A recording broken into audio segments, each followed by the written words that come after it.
Meantime, on the Andy Moore Automotive Group hotline, he is the new head coach of the Colts. Shane Steichen joins us. Hello, Shane. How are you?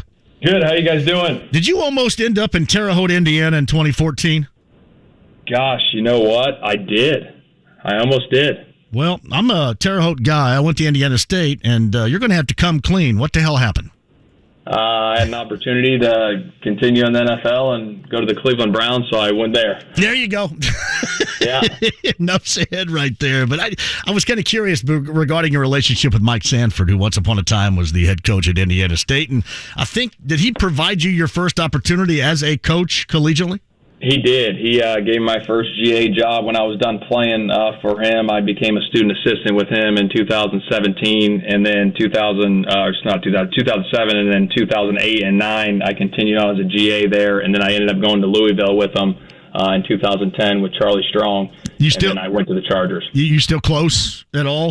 Yeah, we still talk and text every once in a while. Yeah, that's cool. All right, Shane Steichen is with us. Moving forward, last 24 hours, how has that been? Have you had anything figured out, coaching staff-wise? I'm working through a lot of things right now, getting the staff together, hiring some guys, talking to some guys, interviewing some guys. Going through that right now is the biggest process that I'm working on right now. Yeah, and obviously when you got this and you went through, I mean, it was one of those long type of deals where there was a lot of conversations going back and forth from, Chris Ballard, Jim Irsay and company with you. What sold you on the idea of moving forward as a first-time head coach of the NFL with the Colts?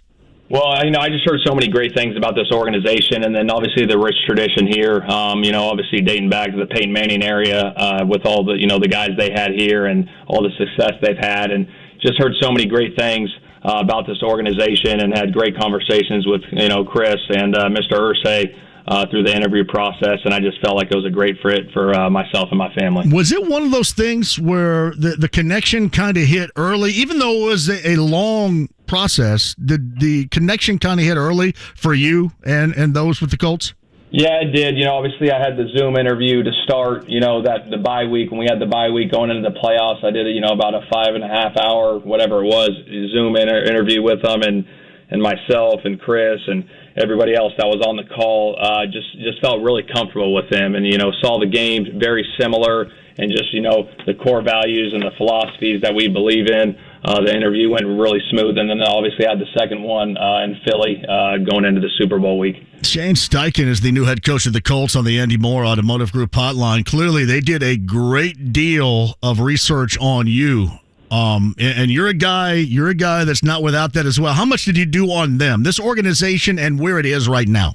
Yeah, no, again, just like they did, research on me, I did it on this organization as well. And again, I heard nothing but great things about this organization, the people that are in this building. Obviously, I've had connections, relationships with people that have been out of this building, and they had nothing but great things to say. So I thought it was a great fit for me and my family. Obviously, you matched up against them in November with the Eagles here in town. What'd you take away from what you saw? And I know that you had no idea where this was going to go, Shane, but what did you take away from that particular matchup, from what you saw, especially on the defensive side of the football for the Colts? Yeah, no, shoot. It was probably our toughest game of the year offensively for us. Gus did a heck of a job, with the defense and gave us fits. And I know we found a way to win it there at the end, but just toughness and just the grittiness that, those guys played with defensively. Obviously, that's what I looked at, that side of the ball, obviously, being an offensive coach. But you could just see the passion they played with, the heart they played with.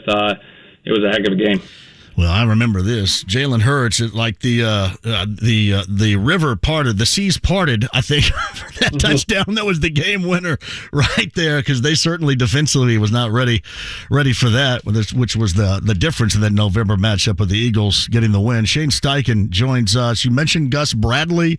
He was at the presser yesterday. Is it safe to say that he's involved in this decision process for maintaining the defensive coordination of this Colts team with you? Yeah, absolutely. Me and Gus are having those conversations over the next few days, but I got a tremendous deal of respect for Gus. Worked with him for 4 years in L.A. Just a tremendous person, tremendous leader, and tremendous coach. You mentioned yesterday, too, Shane, that you're going to call your plays. Nick Sirianni, obviously your head coach in Philly, started doing that in year one. He turned that over to you, and then you guys really took off, and certainly this season took off with you calling the plays as the offensive coordinator in Philly. Was there ever any thought of you to turn that over to an offensive coordinator and make sure that you're up on everything else, or was that always going to be a priority for you calling the plays in year number one? Yeah, I wanted to call the plays. I've been calling them for a while, and obviously, down the road, could that change? Possibly down the road, but right now, that's what I'm going to do to start the year. I love what you mentioned yesterday, too. You went over all these players, and so many of them are skill position players at a high level. And one was Phillip Rivers, who had a fantastic season here as a quarterback. What did he tell you about this situation? What did you lean on with him, informationally speaking, about why this was a great spot for you? Kind of what I mentioned earlier. He just said the organization's phenomenal, great people, everything about it, first-class operation. I mean, he really enjoyed his year here, and he had nothing but great things to say about the community, the fan base, the organization. He said it was top-notch. Yeah. Did you ever think, I know he does it high school-wise, how good of a coach would he be at the NFL level? Oh, he'd be unbelievable. There's no doubt about it. You watched him here, and this is such an extension on the field right now as a coach. And as we move forward, there's no doubt, Shane, that we know that talent is what you're looking for. But that extension to a coach that is on the field with your quarterback in mind, it seems to be as important as ever in this era, too. Yeah, there's no question. When you got a guy that plays the quarterback's position that sees it like a coach and can process information quickly, it's a game changer for you as a coach. And obviously he was a game changer when I was with him over the past, whatever it was, 6 years with him as the quarterback coach and a little bit as the coordinator.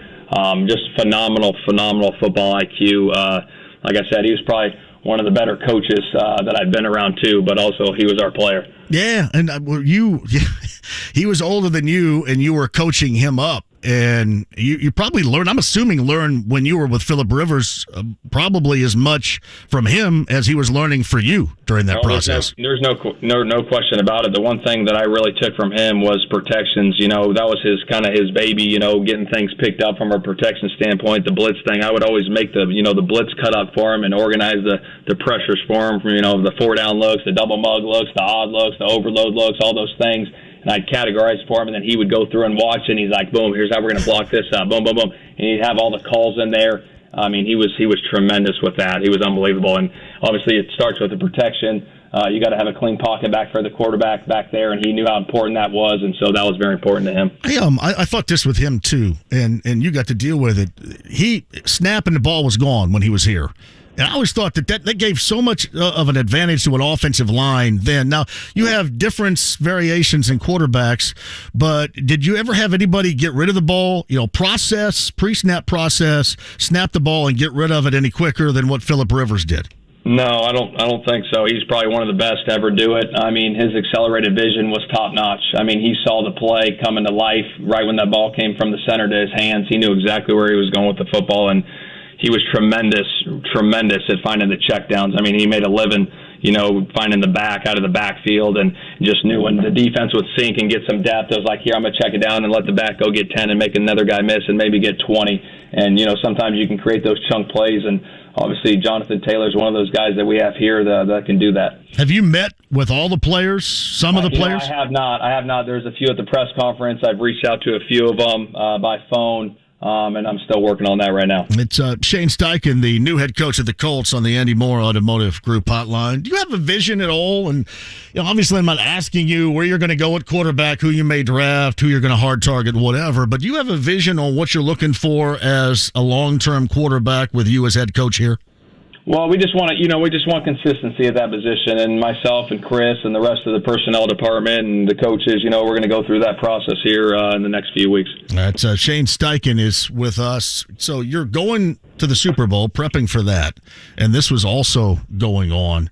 Was there? I mean, I know you're a dude that you don't get to where you are without being able to process information at a much higher level than everybody else. But was that difficult, or was it just part of? Did it become, I guess, part of your routine last week going through this? It just became part of the routine. We had obviously 2 weeks to prepare for the Super Bowl, so that first week, we game planned it that week, and then that weekend leading up, we left on Sunday to go to Arizona, and I interviewed on that Saturday before we left, and Saturday was kind of like our mock game walkthrough deal. So that Saturday evening, I got together with all those guys, so it was good. So Shane Steichen is with us. I mean, obviously, it didn't come out the way that you wanted, but the whole Super Bowl experience as the offensive coordinator, I mean, did you get a chance to soak any of it up, or was it just completely business from start to finish for you?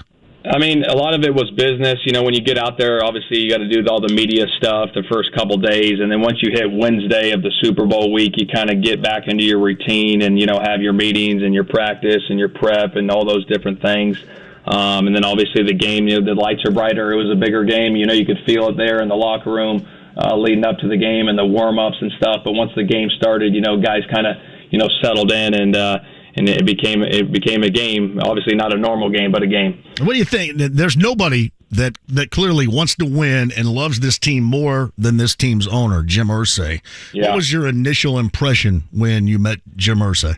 Just how passionate he is about this place, and just how much he puts into this thing, and how much he loves football and wants to win. And I think that's awesome for an owner to have that vision for the team, to want to win and do whatever it takes to win. And had a great conversation with him. Just a phenomenal person. El Dorado Hills, California, before I let you go, was where you played in high school, and you were a high school teammate of Austin Collie, who had some moments around here as well, no doubt. Did you get any intel from him about what to expect here?